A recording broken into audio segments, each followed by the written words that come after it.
Hello everyone, welcome to Hindi literature with Bhavnagari channel पर। तो आज हम कौन सी कहानी पढ़ेंगे? आज पढ़ेंगे हम कानों में कंगना। किसकी है ये? राजा राधिका रमण प्रसाद सिंह जी की। चलते हैं देखते हैं। इससे पहले मैं आपको बता दूं, आप यदि हमारे चैनल पर नए हैं तो चैनल को सब्सक्राइब करें। चलते हैं। सबसे पहले पढ़ेंगे हम इसकी पृष्ठभूमि। क्या है इसकी पृष्ठभूमि?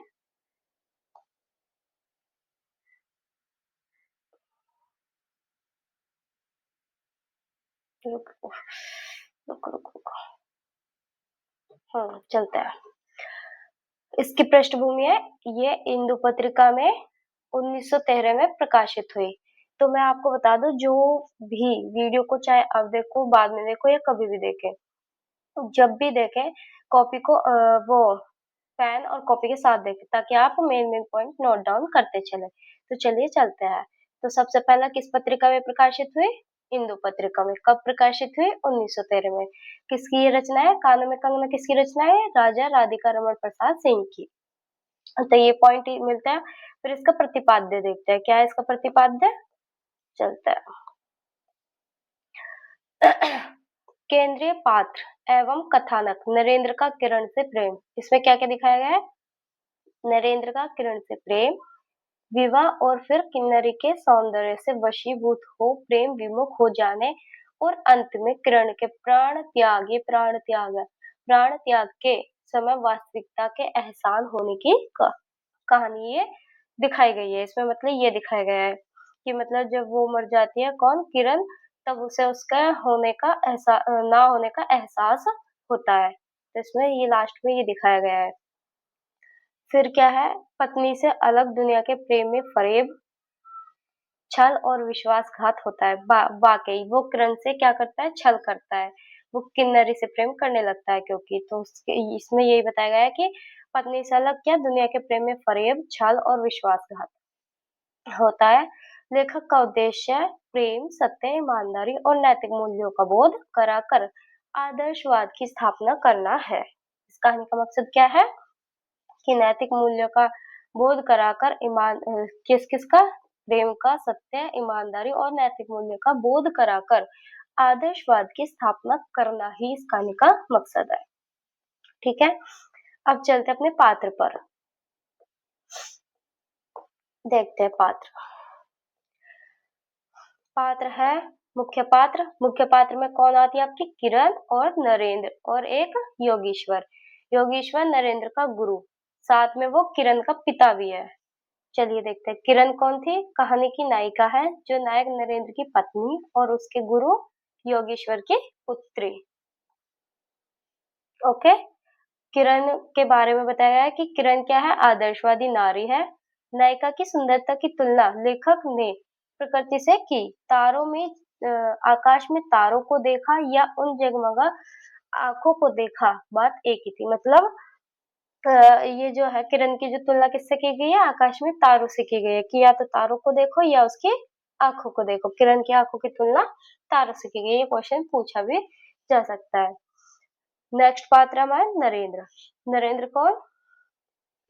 किरण का पति, जो पहले उसके पिता का ही शिष्य रहता है। फिर किरण से खूब प्रेम करता है। बाद में एक किन्नरी के जाल में फंसकर सब कुछ गवा देता है।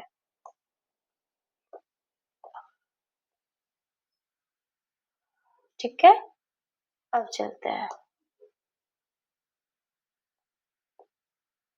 इसको।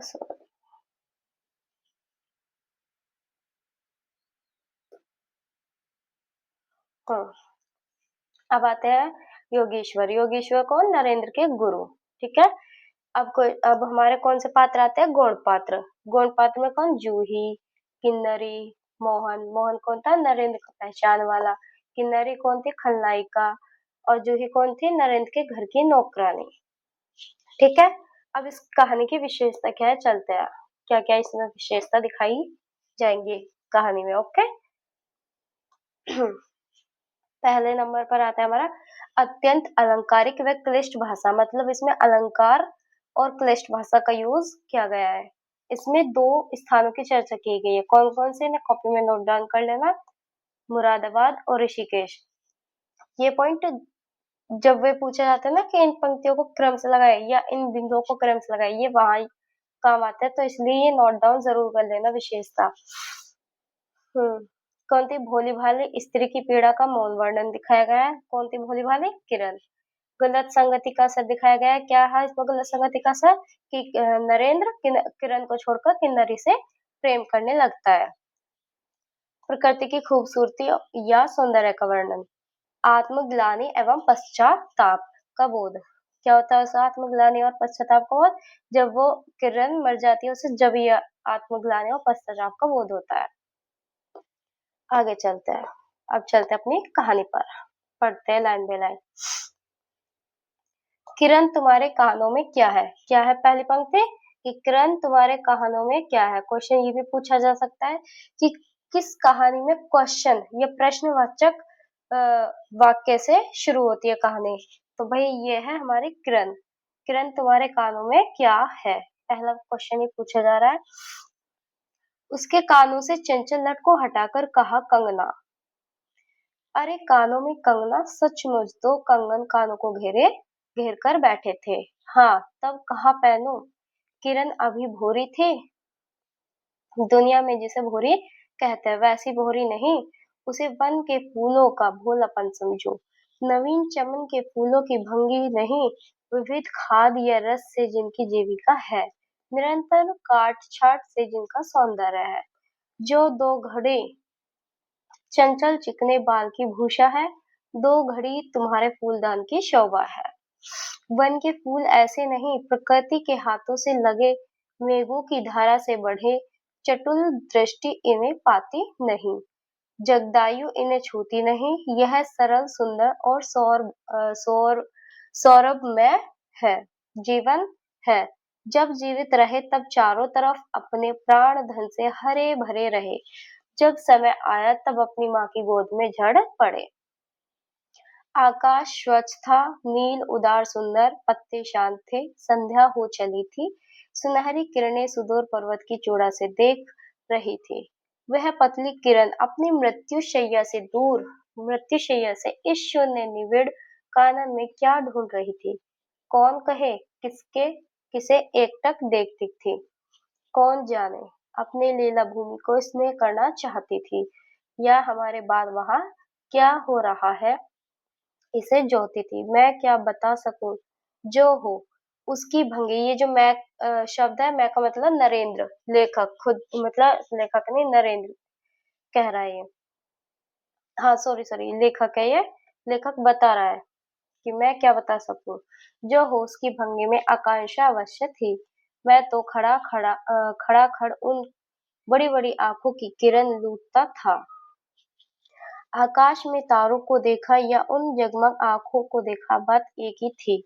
हम दूर से तारों के सुंदर शून्य झिकमिक को बार बार देखते हैं, लेकिन वह सस्पंद निश्चेष्ट ज्योति सचमुच भावहीन है, या आप अपनी अंतर लहरी से मस्त है, इसे जानना आसान नहीं है। हमारी ऐसी आंखें कहाँ की उनके सहारे उस निगूढ़ अंतर में डूब था ले। मैं रसाल की डोली थामकर पास ही खड़ा था। वह बालों को हटाकर कंगन दिखाने की भंगी प्राणों में रह रहकर उठती थी। जब माखन चुराने वाले ने गोपियों के सर के मटके को तोड़कर उनके भीतर किले को तोड़ डाला, या नूर जहां ने, जो इसमें नाम आ रहे हैं उन्हें नोट डाउन कर लेना। जैसे माखन चुराने वाले गोपियों के सर से मटके को तोड़कर उनके भीतर के किले को तोड़ डाला, या नूर जहां ने अंचल से कबूतर को उड़ाकर शहंशाह के कठोर हृदय की धज्जियां उड़ा दी। फिर नदी के किनारे बसंत बत्थर रसाल बल्लभ बसंत वल्लभ रसाल पल्लवों की छाया में बैठी किसी अरूप बालिका की यह सरल स्निग्ध भंगिमा एक मानव अंतर पर क्यों न दौड़े।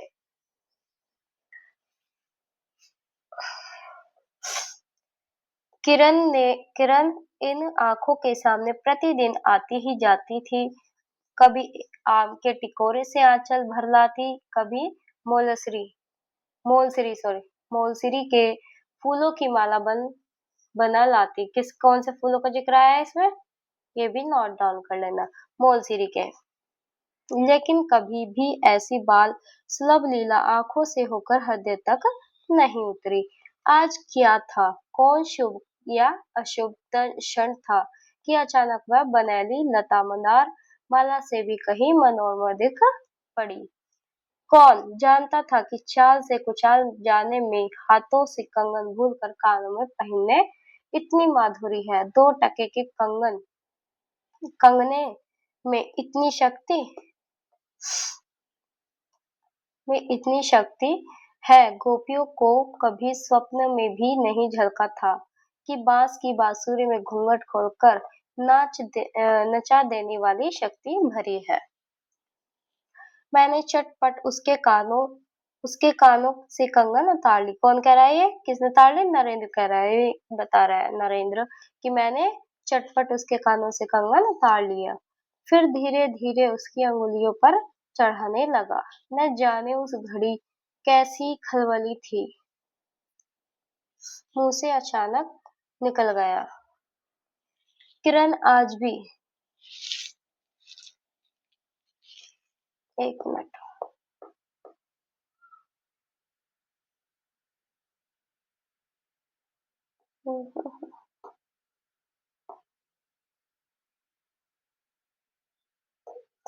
तो इस कहानी का कथावाचक कौन है? क्वेश्चन पूछा भी जा सकता है कि ये कानों में कंगना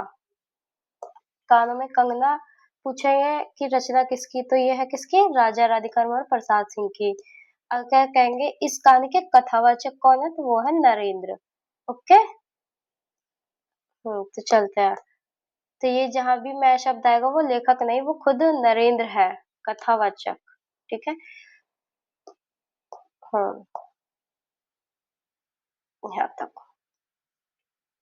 मैंने चटपट उसके कानों से कंगन उतार ली, फिर धीरे धीरे उसके मुंह पर चढ़ाने लगा। न जाने उस घड़ी कैसी खलबली थी, मुंह से अचानक निकल आया। क्या निकल आया?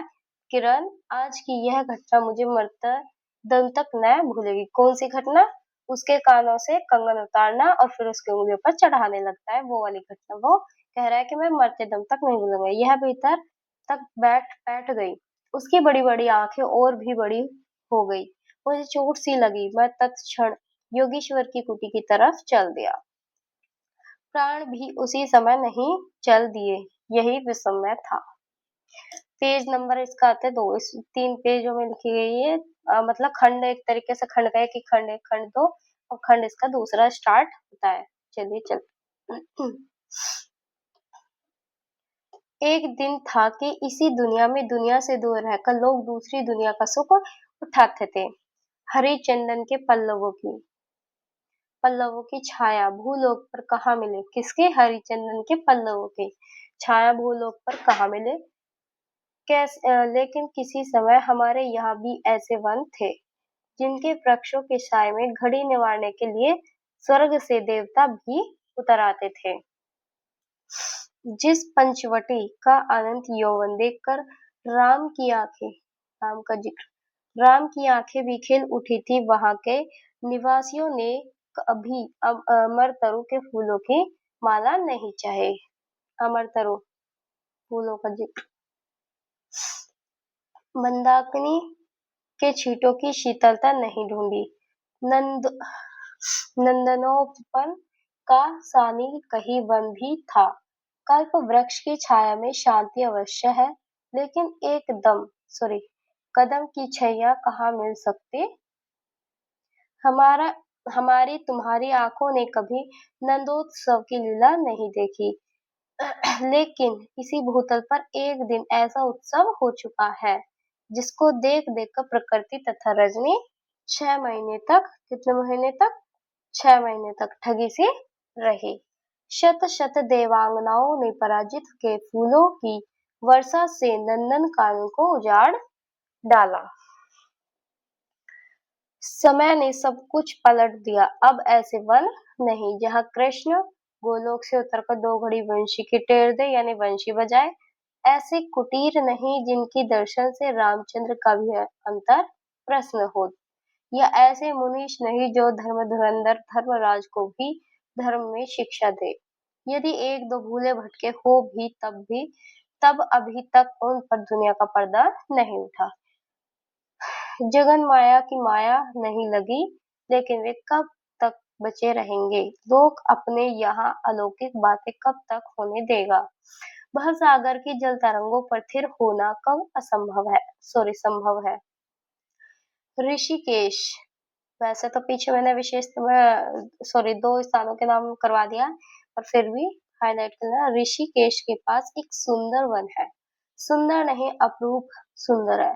वह प्रमोद वन के विलास निकुंजों जैसा सुंदर नहीं, वरन चित्रकूट पंचवटी की महिमा से मंडित है। चित्रकूट का जिक्र, पंचवटी का जिक्र। वहां चिकनी चांदनी में बैठकर कनक घुंघरू की इच्छा नहीं होती, वरंच प्राणों में एक ऐसी आवेश धारा उठती है जो कभी अनंत साधना के पुल पर पहुंचाती है, कभी जीव जगत के एक एक तत्व से दौड़ मिलती है। गंगा की अनंत गरिमा, वन की निवड़ योग निद्रा वहीं देख पड़ेगी। कौन कहे वहां जाकर यह चंचल चित क्या चाहता है, गंभीर अलौकिक आनंद या शांत सुंदर मरण। इसी वन में एक कुटी बनाकर योगेश्वर रहते थे। योगेश्वर योगेश्वर ही थे। यद्यपि वह भूतल ही पर रहते थे, तथापि उन्हें इस लोक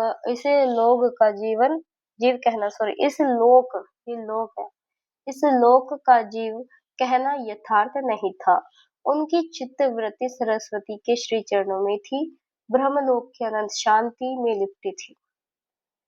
और वह बालिका स्वर्ग से एक रश्मि उतरकर उस घने जंगल में उजेला करती फिरती थी। कौन थी वह बालिका? किरण। वह लौकिक वह लौकिक मायाबद्ध जीवन नहीं था।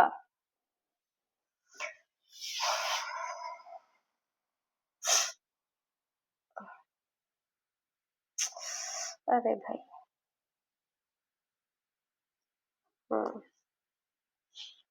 मायावत जीवन नहीं था, इसे बंधन रहित या बाधा ही नाचती किरणों की लेखा कहिए। मानो निर्मुक्त चंचल मलय वायु फूल फूल पर डाली डाली पर डोलती फिरती हो, या कोई मूर्तिमान अमर संगीत रोक टोक हवा पर या जल के तरंग भंग पर नाच रहा हो। मैं वही मैं वही वहां इस लोक का प्रतिनिधि था। मैं ही उन्हें उनकी अलौकिक स्थिति से इस जटिल मर्त्य राज्य में खींच लाता था। कुछ साल से मैं योगेश्वर के यहाँ आता जाता था। कौन कह रहा है ये? मैं, अब ध्यान रखना, ये मैं कौन है? नरेंद्र। ओके। योगेश्वर के यहाँ आता जाता था। पिता की आज्ञा थी कि उनके यहाँ जाकर अपने धर्म के सब ग्रंथ पढ़ डाले। योगेश्वर और बाबा लड़कपन के साथी थे, मतलब नरेंद्र के पिता और योगेश्वर, इसलिए उनकी मुझ पर इतनी दया थी। किरण उनकी लड़की थी। उस कुटीर में एक वही दीपक थी। जिस दिन की घटना जिस दिन की घटना मैं लिख आया हूँ, उसी दिन सवेरे मेरे अध्ययन की पूर्ण आहुति थी, और बाबा के कहने पर एक जोड़ा, ये बिल्कुल नोट डाउन कर लेना, एक जोड़ा 5 स्वर्ण मुद्राएं तथा किरण के लिए 2 कनक कंगन आचार्य के निकट ले गया था। योगेश्वर ने सब कुछ लौटा दिया, केवल कंगन को किरण उठा ले गई। यानी योगेश्वर जो थे उन्होंने तो सब कुछ, ये जोड़ा, हमारी स्वर्ण मुद्राएं सब लौटा दी, लेकिन कंगन को कौन ले गए? किरण। वह क्या समझकर चुप रह गए। यह समय का अद्भुत चक्र है। जिस दिन मैंने धर्म ग्रंथ से मुंह मोड़ा, उसी दिन कामदेव ने वहां जाकर उनकी किताब का पहला सफा उल्टा। दूसरे दिन मैं योगेश्वर से मिलने गया। वह किरण को पास बिठाकर न जाने क्या पढ़ा रहे थे। उनकी आंखें गंभीर थी। मुझको देखते ही वह उठ पड़े और मेरे कंधों पर हाथ रखकर गदगद स्वर से बोले। कौन बोले? योगेश्वर। ध्यान रखना, ये योगेश्वर कह रहा है कि नरेंद्र, अब मैं चला, किरण तुम्हारे हवाले। यह कहकर किसी की सुकोमल उंगलियां मेरे हाथों में रख दी। लोचनों के कोनों पर दो बूंदें निकलकर झांक पड़ी। मैं सहम उठा। क्या उन पर सब बातें विदित थी? क्या उनकी तीव्र दृष्टि मेरी अंतर्लहरी तक डूब चुकी थी? वह ठहरे नहीं, चल दिए। मैं कांपता रह गया, किरण देखती रह गई।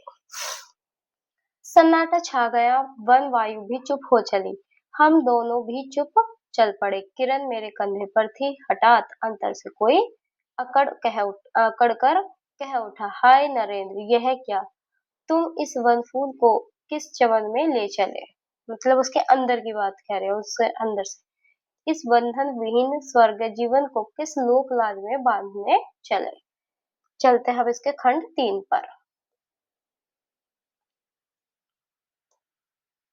हम्म।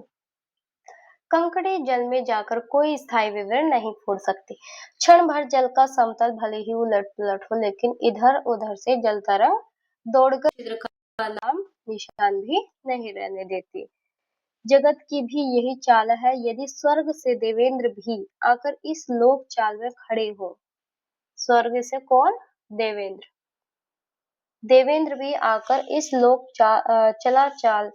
चलाचल में खड़े हो, फिर संसार देखते ही देखते उन्हें अपना बना लेगा। इस काली कोठरी में आकर इसकी कालिमा से बचे रहे, ऐसी शक्ति अब आकाश कुसुम ही समझो। 2 दिन में राम हाय जानकी कहकर वन वन डोलते फिरे। 2 क्षण में यही विश्वामित्र को भी स्वर्ग से घसीट लाया। किरण की भी यही अवस्था हुई। कहाँ प्रकृति की निर्मुक्त गोद, कहाँ जगत का जटिल बंधन पाश, कहाँ से कहाँ आ पड़ी। वह अलौकिक भोलापन व निसर्ग उच्छ्वास हाथों हाथ लुट गए। उस वन फूल की विमल कांति और लौकिक चमन की मायावी मनोहारिता में परिणत हुई। अब आंखें उठाकर आकाश से मेरा बातचीत करने का अवसर कहाँ से मिले? मलावायु से मिलकर मलयाचल के फूलों की पूछताछ क्यों कर हो? क्वेश्चन ऐसे भी पूछा जा सकता है कि कितने दिन में राम हाय जान के कहकर वन वन डोलते फिरे। ओके, या फिर ये पूछ सकते हैं कि राम ने हाय जान की जो वर्ड आया वो कितने बार आया है? हाय जान के 2 बार। क्वेश्चन भाई कैसे भी पूछा जा सकता है। जब चक्की की मैं क्वेश्चन पेपर एनालिसिस कर रही, तो उसमें देख रही 2023, 24 और 25 में कि चक्की के आवाज के लिए क्रम से लगाने को कुछ ऐसे क्वेश्चन था। तो बताओ, ये भी क्वेश्चन पूछे जा सकते हैं। जब इतना पूछा जा सकता है तो आगे चलते हैं। कितने पेज बचे? बस थोड़ी सी बची है, चलते करते पूरी। हाँ। जब किशोरी नए सांचे में ढलकर उतरी, उसे पहचानना भी कठिन था। वह अब लाल चोली हरी साड़ी पहनकर सर पर सिंदूर रेखा सजती और हाथों के कंगन, कानों की बाली, गले की कंठी, कमर करधनी दिन दिन उसके चित्त को नचाए मारती थी। जब कभी वह सज धरकर चांदनी में कोठे पर उठती और वसंत वायु उसके आंचल से मोतियों की लपट लाकर मेरे बरामदे में भर देता, फिर किसी मतवाली माधुरी या तीव्र मदिरा के नशे में मेरा मस्तिष्क झूम घूम जाता घूम जाता और मैं चटपट अपना प्रेम चित्कार फूलदार रंगीन चिट्ठी में जूही किसके हाथ? जूही के हाथ ऊपर भेजवाता, या बाजार से दौड़कर कट के गहने या विलायती चूड़ियां खरीद लाता। विलायती चूड़ियां। लेकिन जो हो, अब भी कभी कभी उसके प्रफुल्ल वदन पर उस आलोक आलोक की छटा पूर्व जन्म की सुख स्मृतिवत चली आती थी और आंखें उसी जीवन सुंदर झिकमिक का नाच दिखाती थी। जब अंतर प्रसन्न था, फिर बाहरी चेष्टा पर प्रतिबिंब क्यों न पड़े। यो ही साल 2 साल सॉरी साल 2 साल मुरादाबाद में कट गए। कहा? मुरादाबाद में। एक दिन मोहन के यहाँ नाच देखने गया। मोहन कौन था? नरेंद्र का मित्र। देखने गया। क्वेश्चन पूछा जा सकता है कि नरेंद्र किसके यहाँ नाच देखने गया? तो मोहन के यहाँ पर। वही किन्नरी से आंखें मिली। मिली क्या, लीन हो गई। नवीन यौवन, कोकिल कंठ, कंठी चतुर चंचल चेष्टा या मायावी चमक। अब चित्त को चलाने के लिए और क्या चाहिए? किन्नरी सचमुच किन्नरी ही थी, नाचने वाली नहीं, नचाने वाली थी। पहली बार देखकर उसे इस लोक की सुंदरी समझना दुस्तर था। एक लपट जो लगती किसी नशा से चढ़ जाती। यारों ने मुझे और भी चढ़ा दिया। आंखें मिलती मिलती मिल गई। हृदय को भी साथ साथ घसीट ले गई। फिर क्या? फिर क्या था? इतने दिनों की धर्म शिक्षा, शतवत्सर की पूज्य लक्ष्मी, बाप दादों की कुल प्रतिष्ठा, पत्नी से पवित्र प्रेम, एक एक करके उस प्रदीप्त वासना कुंड में भस्म होने लगे। अग्नि और भी बढ़ती गई। किन्नरी की चिकनी दृष्टि, चिकनी बातें घी बरसाती रही। घर बार सब उजल उठा। मैं भी निरंतर जलने लगा, लेकिन जो जो जलता गया, जलने की इच्छा जलाती रही। 5 महीने कट गए, नशा उतरा नहीं। बनारसी साड़ी किसके लिए? ये बात 5 महीने कट गए, यानी 5 महीने के बाद की बात है ये कि नशा उतरा नहीं। बनारसी साड़ी, पारसी जैकेट, मोती का हार, कटकी, कर्णफूल, सब कुछ लगा। क्या क्या? 1 2 3 4 सब कुछ लाकर उस मायाकारी के अलकत तक रंजित चरणों पर रखे। किरण हेमंत की मालती थी। हेमंत का भी जिक्र आया भाई इसमें। किरण हेमंत की मालती बनी थी, ये नोट डाउन कर लेना। जिस पर एक फूल नहीं, एक पल्लव नहीं, घर की वधु क्या करती? जो अनंत सूत्र में बंधा था, जो अनंत जीवन का संगी था, वही हाथों हाथ पराये के हाथ बिक गया। तो ये याद रखना, ये किसके लिए थी? बनारसी साड़ी, पारसी जैकेट, मोती का हार, कटकी फूल, कर्णफूल, किन्नरी के लिए था। फिर ये तो 2 दिन के चकमकी खिलौने थे, इन्हें शरीर बदलते क्या देर लगे। दिन भर बहानों की माला गूंथ गूंथ किरण के गले में, और शाम को मोती की माला उस नाचने वाली के गले में शशंक निर्लज डाल देना, यही मेरा जीवन निर्वाह था। एक दिन सारी बातें खुल गई। किरण पछाड़ खाकर भूमि पर जा पड़ी। उसकी आंखों में आंसू न थे, मेरी आंखों में दया न थी। कौन कह रहा है? किरण, वो सॉरी, नरेंद्र। कि उसकी आंखों में आंसू न थे और मेरी आंखों में दया न थी। बरसात की रात थी, रिमझिम बूंदों की झड़ी थी, चांदनी मेघों से आंख मुंदोवल खेल रही थी। बिजली काले कपाट से बार बार झांकती थी, किसे चंचला देखती थी, तथा बादल किस मरोड़ से रह रहकर चिल्लाते थे। इन्हें सोचने का मुझे अवसर नहीं था। मैं तो किन्नरी के दरवाजे से हताश लौटा था। आंखों के ऊपर न चांदनी थी और न बदली थी। त्रिशंकु ने स्वर्ग को जाते जाते बीच में ही टंग कर किस दुख को उठाया और एक मिनट, अच्छा अच्छा, हाँ, उठाया, और मैं तो अपने स्वर्ग के दरवाजे पर सर रखकर निराश लौटा था। मेरी वेदना क्यों न बड़ी हो। हाय, मेरी अंगुलियों में एक अंगूठी भी रहती थी, उसे नजर कर उसके चरणों पर लौटता।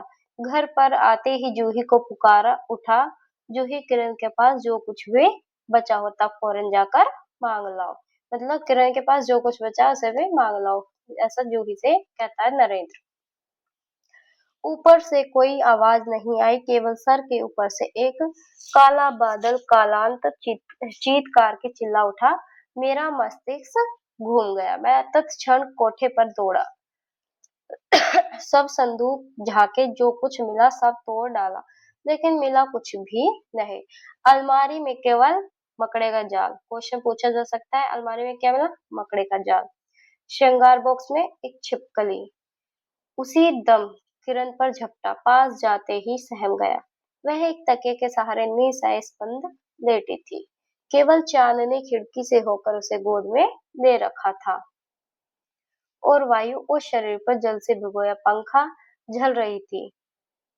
मुख पर एक अपरूप छटा थी, कौन कहे कहीं जीवन की शेष रश्मि क्षण भर वहीं अटकी हो। आंखों में एक जीवन ज्योति थी, शायद प्राण शरीर से निकलकर किसी आश्रय से वहां बैठ रहा था। मैं फिर पुकार उठा, किरण किरण, तुम्हारे पास कोई गहना भी रहा है? हाँ, क्षीण कंठ की काकली थी। कहाँ है? अभी देखने दो, उसने धीरे से घूंघट सरकाकर कहा। वही कानों का कंगना। सर तकिए से ढल पड़ा, आंखें भी छिप गई। वह जीवंत रेखा कहाँ चली गई? क्या इतने ही के लिए अब तक ठहरी थी? आंखें मुख पर जा पड़ी। वही कंगन थे, वैसे ही कानों को घेर कर बैठे थे। मेरी स्मृति तड़ित वेग से नाच उठी। दुष्यंत ने अंगूठी पहचान ली। भूली शकुंतला उस पल याद आ गई, लेकिन दुष्यंत सौभाग्यशाली थे। चक्रवर्ती राजा थे, अपनी प्राण प्रिया को आकाश पाताल छान कर ढूंढ निकला। तो किस किस का जिक्र हुआ है? एक दुष्यंत, शकुंतला का प्रेम, ठीक है, एक चक्रवर्ती राजा का जिक्र। मेरी किरण तो इस भूतल पर न थी कि किसी तरह प्राण देकर भी पता पाता, पर लोग से ढूंढ निकालू ऐसी शक्ति इस दीनहीन मानव में कहा। यानी वो खुद को कह रहा है नरेंद्र। चढ़ा नशा उतर पड़ा, सारी बातें सूझ गई, आंखों पर की पट्टी खुल पड़ी, लेकिन हाय, खुली भी तो उसी समय जब जीवन में केवल अंधकार ही अंधकार रह गया। तो ये नोट डाउन कर लेना। दुष्यंत शकुंतला का दिखाया गया है, चक्रवर्ती राजा का दिखाया गया है। और अब ये हमारी कहानी यहाँ पर समाप्त होती है। चैनल को लाइक, शेयर एंड सब्सक्राइब कर ले। सभी क्लास की पीडीएफ प्राप्त करने के लिए क्या करोगे आप? हमारे टेलीग्राम चैनल को ज्वाइन करें, ठीक है। टेलीग्राम का लिंक आपको डिस्क्रिप्शन बॉक्स में, इसी वीडियो के डिस्क्रिप्शन बॉक्स में मिल जाएगा। और इससे पहले की वीडियो देखने के लिए भी आपको इसके डिस्क्रिप्शन बॉक्स में जाए, सभी वीडियो का लिंक मिल जाएगा। या इससे पहले वाली वीडियो का लिंक आपको दे दूंगी, जब उसे देखोगे तब उसी के डिस्क्रिप्शन बॉक्स में आपको लिंक मिल जाएंगे। फिर जब उससे देखोगे तो ऐसे ही आपको मतलब सभी लिंक मिलते जाएंगे। और यदि आप किसी भी वीडियो का सबसे पहले नोटिफिकेशन पाना चाहते हैं तो हमारे चैनल को सब्सक्राइब करें। चलिए चलते हैं, मिलते हैं नेक्स्ट वीडियो, तब तक के लिए बाय टाटा, धन्यवाद।